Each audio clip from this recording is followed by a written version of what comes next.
पिछली वीडियो में जो चैप्टर आपका सेकंड था उसके जो मोस्ट इंपॉर्टेंट न्यूमेरिकल थे वो हमने देख लिए थे। इस वीडियो में चैप्टर थर्ड के जितने भी हमारे मोस्ट इंपॉर्टेंट न्यूमेरिकल बनते हैं या फिर इनमें से मान के चलिए कि जो आपको मैं 5 से 6 क्वेश्चन दे रहा हूँ, 5 से 6 न्यूमेरिकल दे रहा हूँ, इन्हीं में से आपका एक क्वेश्चन आपके बोर्ड एग्जाम 2024-25 में देखने को मिलने वाला है। तो सारे क्वेश्चन को आपने अच्छे से देखना है, करना भी है, सभी को अच्छे से प्रिपेयर, और चैप्टर वाइज हर आपको 5 से 6 क्वेश्चन मैं आपको प्रोवाइड करा दे रहा हूँ ताकि आप लोग की जो न्यूमेरिकल की प्रिपरेशन है वो भी काफ़ी अच्छे से हो जाए। क्योंकि बच्चे ज़्यादातर थ्योरी में और डेरिवेशन में ज़्यादा ध्यान दे देते हैं, बट न्यूमेरिकल की वो बिल्कुल भी प्रिपरेशन नहीं कर पाते और ना ही उनको तैयारी कराई जाती उतनी अच्छे से।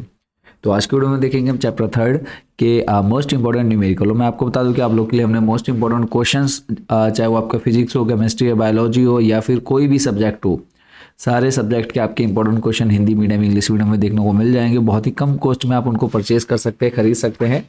लगभग 60 से 70 रुपये में आपको एक सब्जेक्ट के सारे इंपॉर्टेंट क्वेश्चन मिल जाते हैं, जिसमें आपके very short MCQ, short and long time question सभी देखने को मिलने वाले हैं। तो वो भी आप कैसे परचेस कर सकते हैं वीडियो के लास्ट में जाने के, तो देख लेते हैं सबसे पहले आज के इंपॉर्टेंट न्यूमेरिकल्स। फर्स्ट क्वेश्चन बच्चों आपके सामने है। इसमें कहा है किसी वैद्युत परिपथ में 3 एम्पीयर की धारा 5 मिनट तक प्रवाहित करने से स्रोत द्वारा 1350 जूल यानी 1350 जूल कार्य किया जाता है। परिपथ में स्रोत के वैद्युत वाहक बल का परिकलन कीजिए। यानी हमको क्या निकालना है? इलेक्ट्रिक मैग्नेटिक फोर्स ई, इलेक्ट्रिक मैग्नेटिक फोर्स EMF ज्ञात करना है। क्लियर है? तो देख लेते हैं सॉल्यूशन। नंबर फर्स्ट है, तो सबसे पहले हमें जो दे रखा है हम उसको लिखेंगे। तो सॉल्यूशन में लिखेंगे दिया है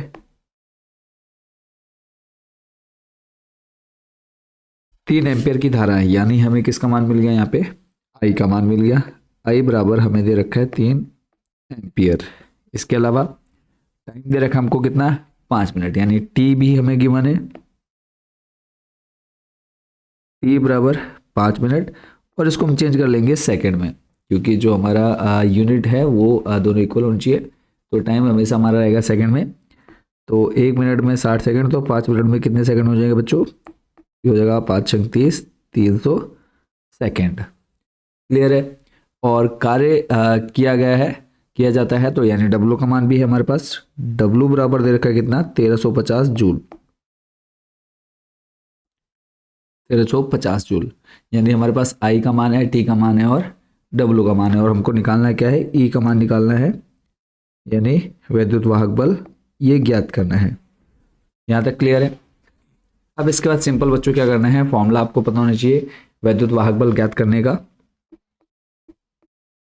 लिख लीजिए यहाँ पे, वैद्युत वाहक बल बराबर होता है बच्चों आपका, इसको हम दिखा रहे हैं किससे? ई से। ई बराबर होता है आपका डब्लू, यानी किया गया कार्य बट्टे आवेश। और आवेश को हम लिखते हैं, देखो अब आवेश तो हमारे पास डायरेक्ट है नहीं, तो आवेश हम निकाल सकते हैं आई इंटू टी करके, क्योंकि आवेश बराबर होता है आई इंटू टी। तो यहाँ पे हम डायरेक्ट क्यू का मान रख देते हैं आई इंटू टी। अब इनका मान यहाँ रख दीजिए। डब्लू का मान है आपके पास 1350, बट्टे में प्रवाहित धारा 3 एम्पियर, और टाइम आपको दे रखा है कितना? 300 सेकेंड। यहाँ तक क्लियर है? यहाँ पे आप 0 से 0 कट कर दीजिए, 3 से डिवाइड कर दीजिए। यहाँ पे आप 3 चौको 12, ऊपर देखो हमारे पास क्या बच रहा है? 3 चौको 12, फिर यहाँ पे 1 बचा, 3 पंजे हो जाएगा कितना? 15, और बट्टे में बचा हमारे पास कितना? 30, और बराबर में आ जाएगा हमारे पास ई। 5 से फिर भाग दे दो यहाँ पे, 5 छंग 30, 5 नम 45, ई बराबर आ गया 9/6। अब यहाँ पे हम और चाहे तो कट कर लो आप, 3 तिया 9, 3 दूनी 6। ई बराबर आ गया बच्चों आपके पास कितना? 3/2। 2 को अब भाग दे दो किससे? 3 से। तो 2 एक कम, तो 1 बचा, पॉइंट लिया, 0 लगाया, और 2 पंजे 10, यानी कितना आ रहा कट करके? 1.5 ई। क्या निकाला आपने? वैद्युत वाहक बल, और इसका जो मात्रक होता है वो क्या हो जाएगा? वोल्ट। तो इस तरह से बच्चों जो आपका क्वेश्चन नंबर फर्स्ट था वो हो गया कंप्लीट। चलते हैं आपको लेकर के नेक्स्ट हमारे क्वेश्चन नंबर सेकंड की तरफ। सेकंड नंबर है, तांबे के एक तार का अनुप्रस्थ काट का क्षेत्रफल आपको दे रखा है 1 × 10⁻⁷ मीटर स्क्वायर। इसमें आपको 3.6 एम्पीयर की धारा बह रही है। तार में धारा घनत्व ज्ञात कीजिए। धारा घनत्व यानी जे, अब आपको यहाँ पर एरिया दिया हुआ है और धारा दी हुई है, तो सिंपल सा धारा घनत्व का जो फॉर्मूला है वो यहाँ पे हम लिख लेंगे। उससे पहले जो हमको दिया है हम उसको यहाँ पर नोट करेंगे। क्लियर है? तो देख लेते हैं जो हमको दिया हुआ है।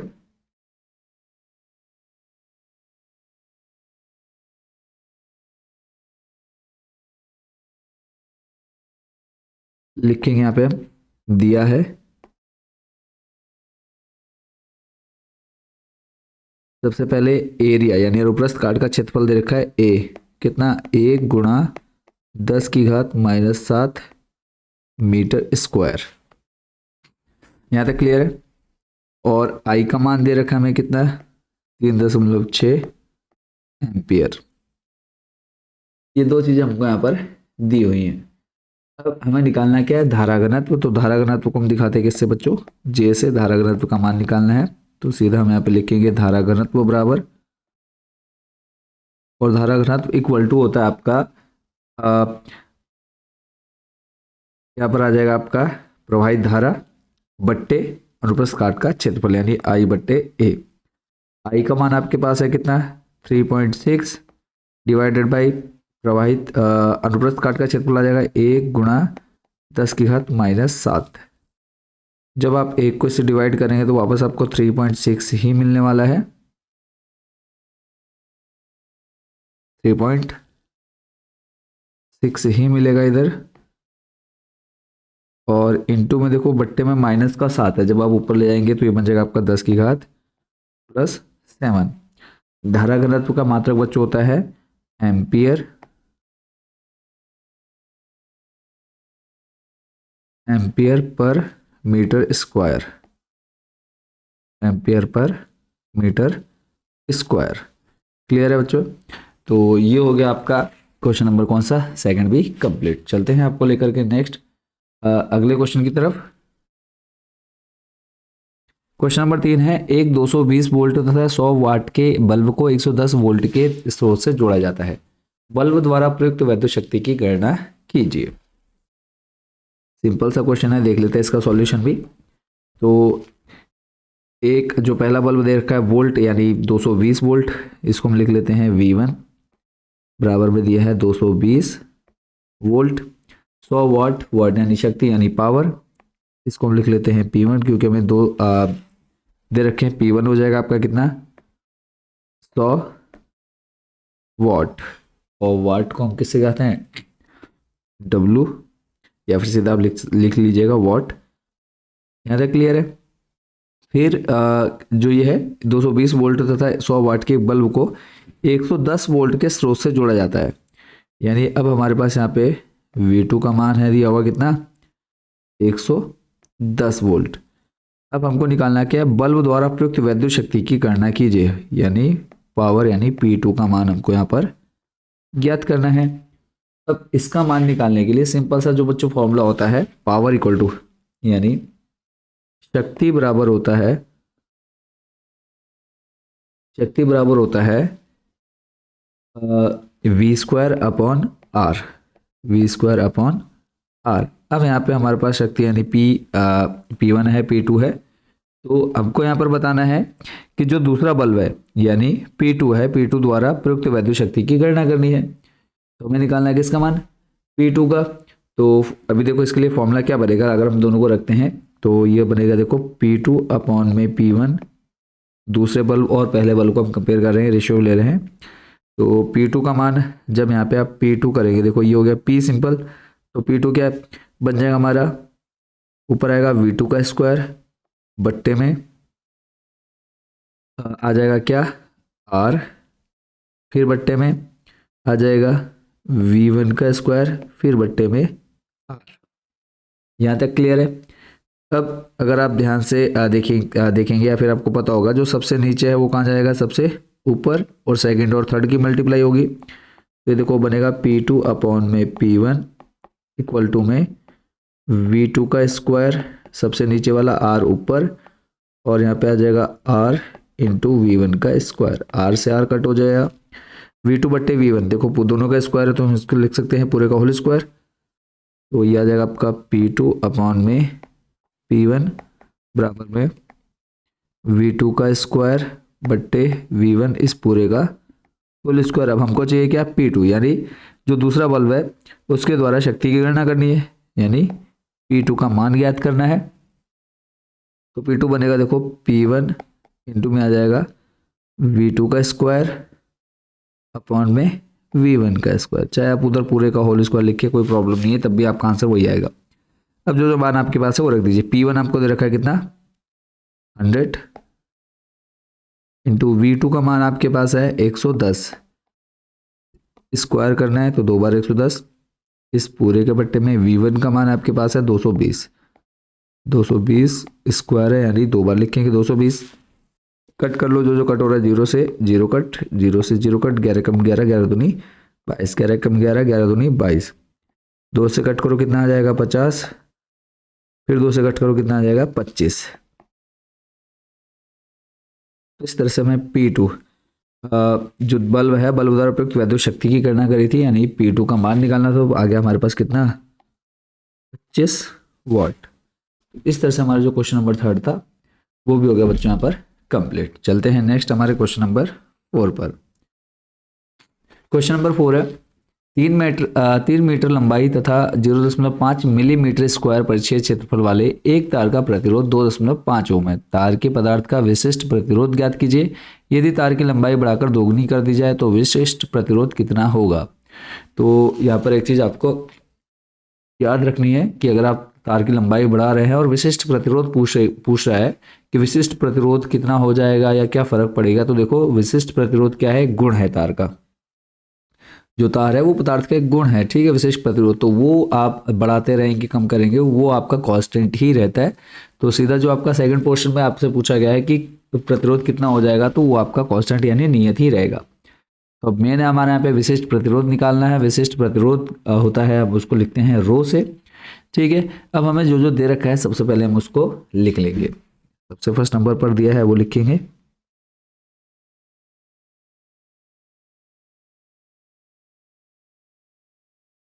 दिया है 3 मीटर लंबाई, लंबाई यानी L का मान हमें सबसे पहले मिल गया, L बराबर 3 मीटर, ठीक है। फिर 0.5 मिलीमीटर स्क्वायर परिच्छेद क्षेत्रफल। अब यहाँ पे एरिया, एरिया आपको दे रखा है कितना, 0.5 मिलीमीटर स्क्वायर, मिलीमीटर स्क्वायर, ठीक है। इस मिलीमीटर स्क्वायर को हम चेंज करेंगे किसमें बच्चों, मीटर स्क्वायर में। तो इसको आप ले सकते हैं 0.5 और 1 मीटर बराबर कितना सेंटीमीटर, 100 सेंटीमीटर, ठीक है। तो यहाँ पर आ जाएगा अपॉन में आपका कितना, 10⁻3, ठीक है। और जो जो आपको दे रखा है सबसे पहले आपने हर बार उसको नोट कर लेना है पहले। और यूनिट का खास करके बच्चों आपने ध्यान रखना है, जैसे कि अभी यहाँ पे मिलीमीटर, देखो 1 मिलीमीटर जो होता है बराबर, उसको हम लिखते हैं, या फिर आप बोल सकते हैं यहाँ पर साइड में मैं आपको लिख भी दे रहा हूँ, इस चीज़ को आपने ध्यान रखना है कि 1 मीटर बराबर होता है बच्चों 1000 मिलीमीटर के। तो सिंपल देखो 0.5 मिलीमीटर स्क्वायर को हमने चेंज करना था किसमें, मीटर में। तो यहाँ पर हम बट्टे में किससे करेंगे, 1000 से भाग देंगे और जब वो ऊपर लेकर के आएंगे तो आपका कितना हो जाएगा, पावर में चले जाएगा, 10⁻³ हो जाएगा। तो यहाँ पे हम डायरेक्ट लिख लेते हैं 10⁻³ और मिलीमीटर स्क्वायर को आप चेंज कर रहे हैं किसमें, मीटर स्क्वायर में। ब्रैकेट में कितना आ जाएगा आपके पास, मीटर स्क्वायर भी लिख देंगे आप इसी में, ठीक है, मीटर और इस पूरे का स्क्वायर।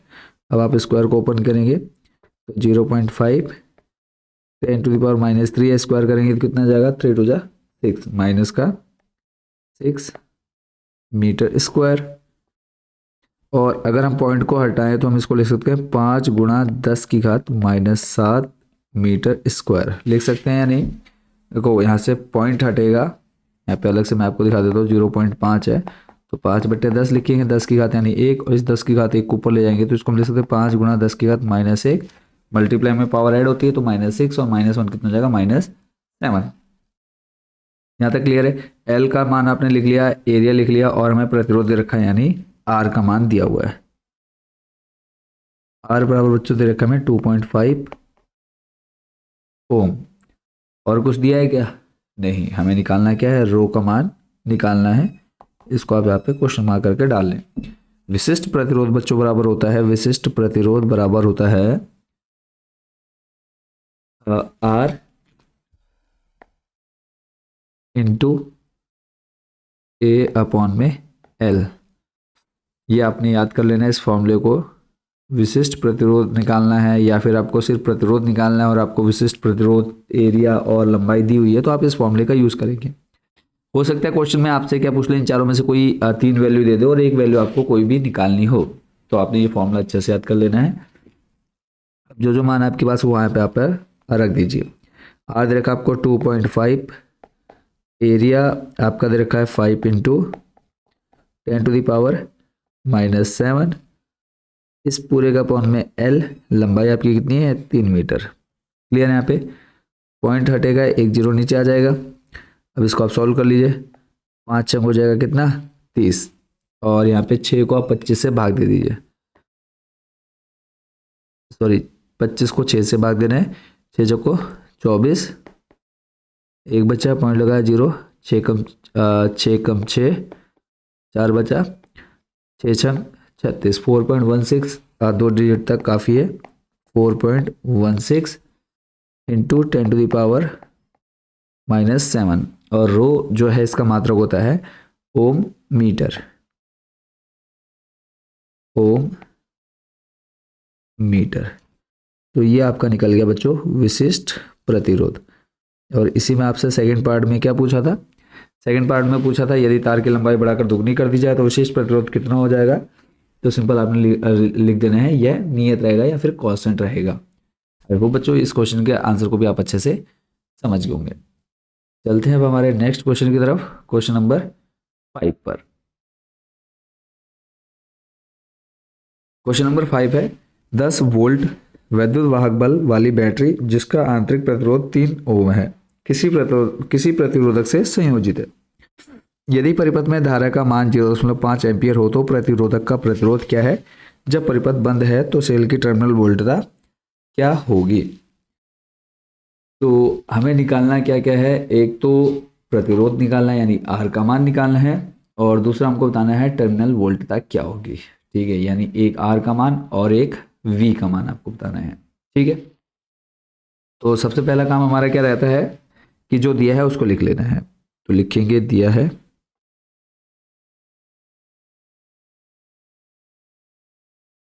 क्या दिया है बच्चों, सबसे पहले एक तो हमें दे रखा है ई। ठीक है, वैद्युत भाग बल दे रखा है यानी ई बराबर दे रखा हमें 10 वोल्ट। आंतरिक प्रतिरोध, अब आंतरिक प्रतिरोध को आप स्मॉल आर से दिखा दीजिए। आंतरिक प्रतिरोध आपका कितना दे रखा है 3 ओम। ठीक है, और इसके अलावा हमें प्रवाहित धारा दे रखी है कितनी, आई बराबर दे रखा है हमें 0.5 एम्पियर। क्लियर है, और अब हमको यहाँ पर निकालना है एक तो बाह्य प्रतिरोध निकालना है यानी कैपिटल आर, तो आप चाहे तो लिख लीजिएगा इसको हिंदी में बाह्य प्रतिरोध। ठीक है, और दूसरा निकालना है सेल की टर्मिनल वोल्टता क्या होगी। तो टर्मिनल वोल्टता यानी एक हम यहाँ पे वी से शो कर देते हैं। ये दो चीज़ें हमको यहाँ पर निकालनी है। ठीक है, अब जो फॉर्मूला है बच्चों आपका निकालने का, क्या अगर हमको यहाँ से निकालना है प्रतिरोध, तो एक सिंपल सा फॉर्मूला आपने याद रखना है, वैद्युत वाहक बल का E इक्वल टू होता है प्रवाहित धारा आंतरिक प्रतिरोध प्लस बाह्य प्रतिरोध।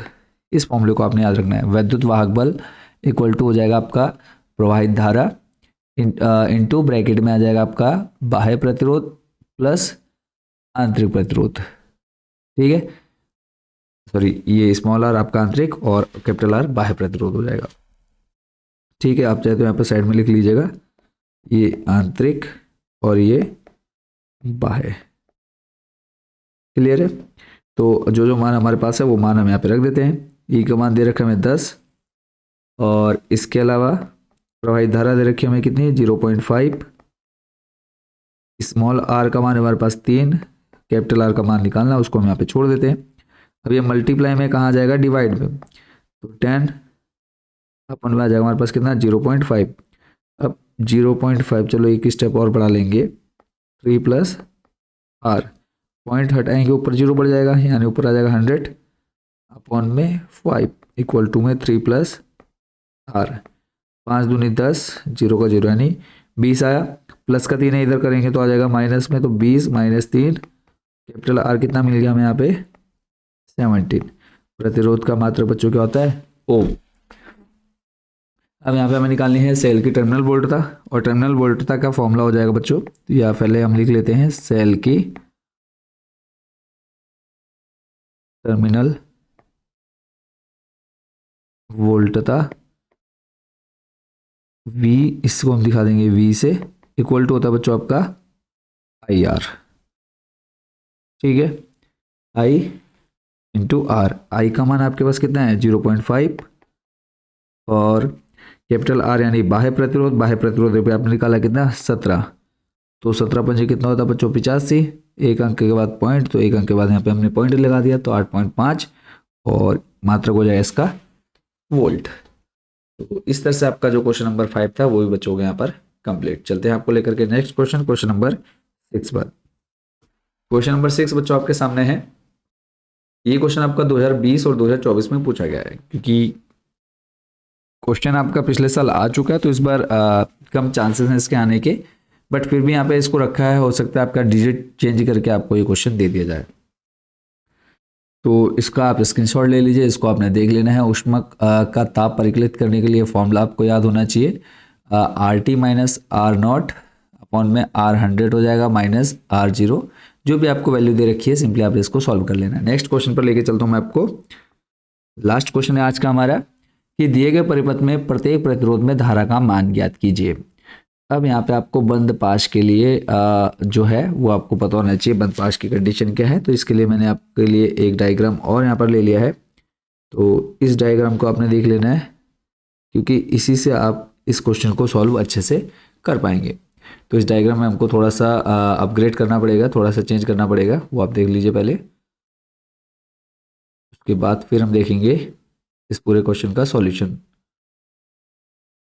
तो लास्ट क्वेश्चन हमारा, और उसके बाद हम जानेंगे कि कैसे आप मोस्ट इंपॉर्टेंट क्वेश्चन के जो PDF हैं वो परचेज कर सकते हैं। उसमें आपके सारे बोर्ड में जो क्वेश्चन आने वाले हैं वो सारे आपको उसमें हमने ऑलरेडी प्रोवाइड करा दिए हैं। तो क्वेश्चन आपके सामने है, सिंपली बच्चों आप इसमें देख पा रहे होंगे कि I1 कहाँ से, अगर आपने बंद पाश का नियम पीछे पढ़ा है, थ्योरी में पढ़ा है और देखा है उसका डेरिवेशन, तो आप इस क्वेश्चन को इजीली सॉल्व कर पाएंगे। बट जिन्होंने नहीं पढ़ा तो एक बार जाकर के जरूर पढ़ लीजिएगा, नहीं तो आपको थोड़ी सी प्रॉब्लम जरूर होगी इसमें, अदरवाइज कुछ ऐसा इसमें है नहीं। अगर आप एक बार देख लेंगे सॉल्यूशन तो तब भी आपको ही समझ में आ जाएगा। तो 4 ओम, देखो हमें टोटल इसको हम 2 पार्ट में सॉल्व करने वाले हैं, 2 पार्ट, यानी एक तो आपका इस साइड वाला पार्ट हो जाएगा, ठीक है, जिसमें आपका 4 ओम प्रतिरोध, 5 ओम प्रतिरोध, एक 3 वोल्ट की बैटरी लगी हुई है। ऐसे ही फिर दूसरी साइड हमारे पास 2 वोल्ट की बैटरी है। पहले हम इस पार्ट को लेकर के सॉल्व करेंगे, जिसमें 4 ohm plus 5 ohm equal to आ जाएगा 3 वोल्ट। ऐसे 2 ohm 5 volt equal to 1 volt, ठीक है।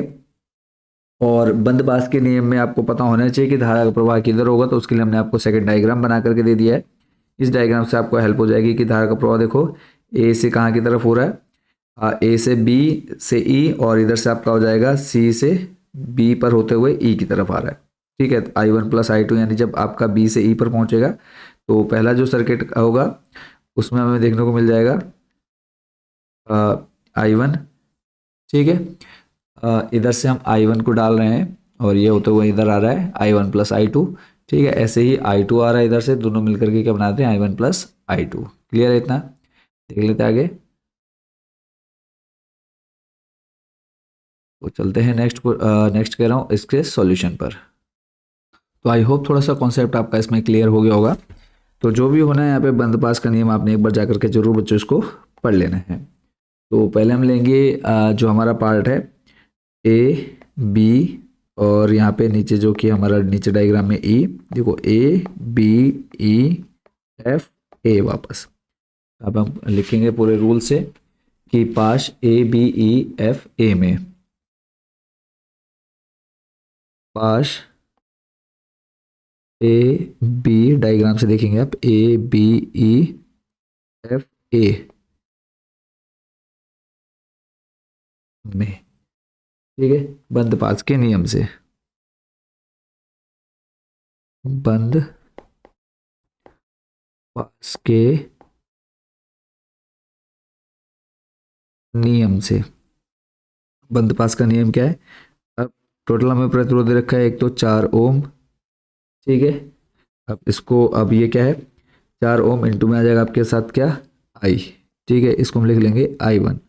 ठीक है, 4 ओम इंटू I1, फिर आ जाएगा प्लस 5 ओम, और 5 ओम के साथ नीचे क्या, I1 plus I2। I1 plus I2 equal to कितने वोल्ट की बैटरी लगी आपके साथ, 3 वोल्ट आ जाएगा। तो यहाँ पे आ जाएगा इक्वल टू में 3। इसको हम थोड़ा सा सिंप्लीफाई करेंगे, तो सिंप्लीफाई करोगे तो देखो 4I1 प्लस 5 की मल्टीप्लाई अंदर का हो गया 5I1 plus 5I2 equal to में 3।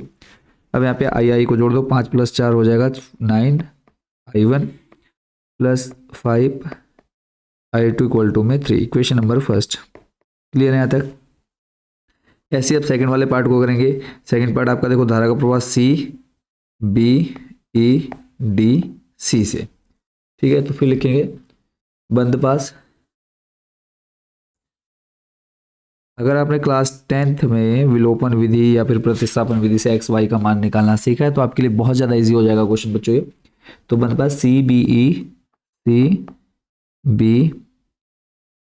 डायग्राम से आप देखते चलेंगे, CBEDC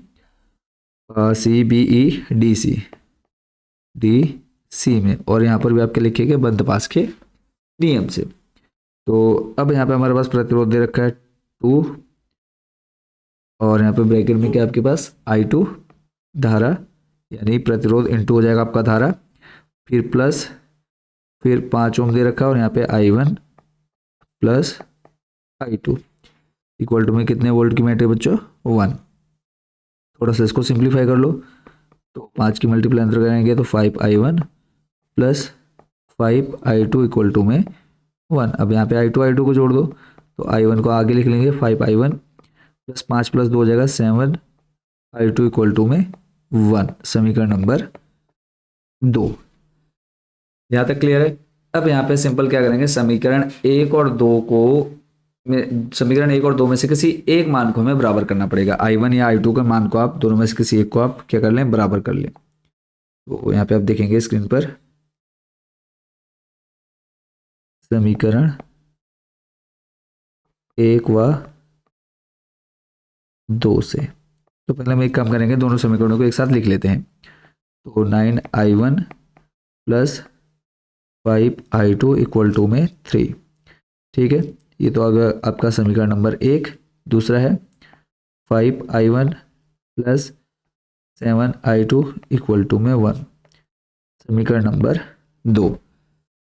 बस सिंपल सा क्लास 10 में आपने क्या सीखा विलोपन प्रतिस्थापन विधि में, कि आप दोनों में से किसी एक x या y के मान को बराबर कर रहे थे, ऐसे आप यहाँ पे I1 या फिर I2 दोनों में से किसी एक मान को आप बराबर कर लीजिए। तो अब बराबर करने के लिए क्या करना पड़ेगा, अगर हम समीकरण 1 में 7 से गुणा कर दें, इसमें किससे गुणा, 7 से, और इस समीकरण में देखो आप गुणा करा देते हैं किससे, 5 से, तो कौन बराबर होगा, तो ये हो जाएगा देखो यहाँ पर 7 पंजे हो जाएगा 35, और ये हो जाएगा 5 सत्ते 35, हो गए दोनों बराबर।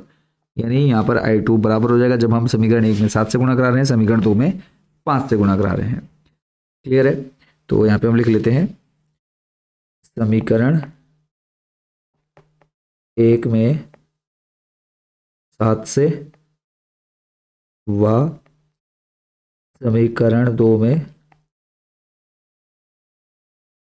5 से गुणा करने पर। तो गुणा करेंगे, देखो समीकरण क्या बनेगा, 7 9 63 I1 प्लस 5 सत्ते 35 I2 इक्वल टू में आ जाएगा 7 तियां 21। ठीक है, ऐसे ही नेक्स्ट आपका बनेगा 5 पंजे 25 I1 प्लस 5 सत्ते 35 I2 इक्वल टू में आ जाएगा आपका 5 एकम 5। अब देखो आपका जो I2 है वो इक्वल हो गया। इक्वल होने के बाद आपने चिन्ह बदल देना है नीचे वाले समीकरण के। जो भी प्लस में है वो माइनस और जो माइनस है वो प्लस में हो जाएंगे। तो देखो ये प्लस माइनस, ये भी प्लस का है माइनस हो जाएगा, ये भी प्लस का है माइनस हो जाएगा। इससे आपका ये हो जाएगा कट। या फिर सिंपल आपके पास दो मेथड है, यहाँ पे आप क्या कर सकते हैं, सिंपल जो भी आपका समीकरण निकल करके आया है इसको आप समीकरण नंबर 3 मान लो, इसको आप समीकरण नंबर 4 मान लो। तो सिंपल समीकरण 3 और 4 को आपस में क्या कर दो, घटा दो। समीकरण 3 और 4 को आपस में घटा दो तो आपको तब भी एक मान मिल जाएगा। ठीक है, बट ये इजी है थोड़ा सा मेथड, जो बच्चे क्लास 10 में सीख चुके हैं तो उनके लिए तो बहुत ईजी रह जाएगा। तो यहाँ पे हम क्या कर रहे हैं, देखो साइन चेंज कर दिया, जो भी आपका नीचे समीकरण रहेगा उसके चिन्ह बदल देने। अगर माइनस का है तो प्लस हो जाएगा, प्लस है तो माइनस।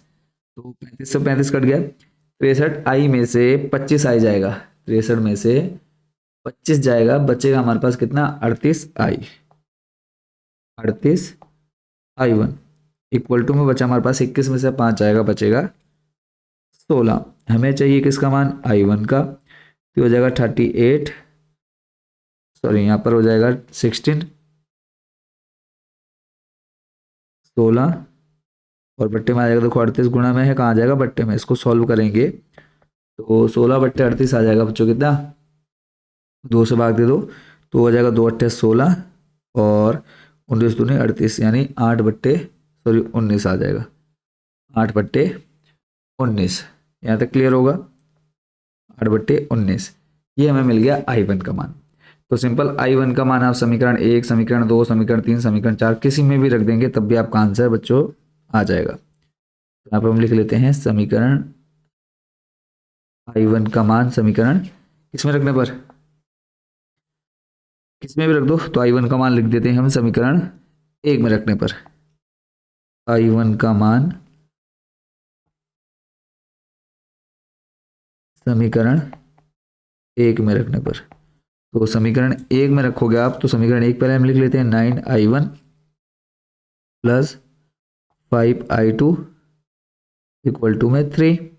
i1 का मान आया कितना, 8/19, तो मान रख लो 9 गुणा 8/19 प्लस 5i2 इक्वल टू में कितना, 3।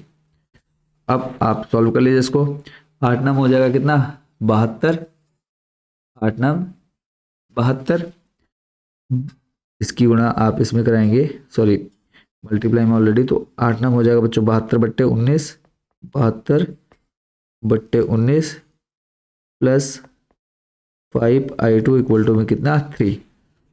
अब इसको थोड़ा सा और सिंप्लीफाई कर लेते हैं, प्लस का 72/19 से शिफ्ट करेंगे तो माइनस का आ जाएगा 72/19, तो यहाँ पे आ जाएगा 5i2 बराबर 3 माइनस 72/19, 19 को गुणा करा तो 19 दूनी 38, 19 तिया 57, कितना आ जाएगा 57 माइनस 72 अपॉन में 19, 5i2,